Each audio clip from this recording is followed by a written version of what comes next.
各位朋友，你諗過如果神親自問你想要啲乜嘢，你會點答呢？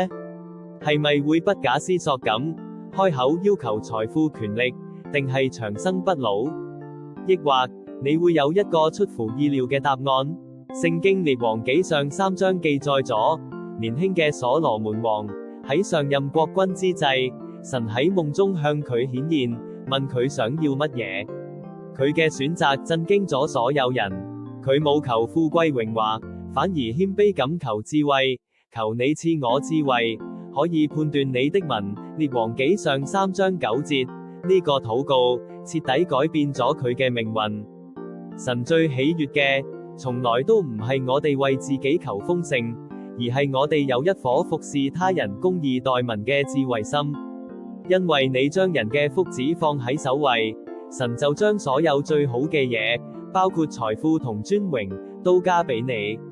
呢份無私嘅愛同智慧，唔單止改變咗所羅門嘅國度，亦可以啟發同改變我哋每一個嘅生命同視野。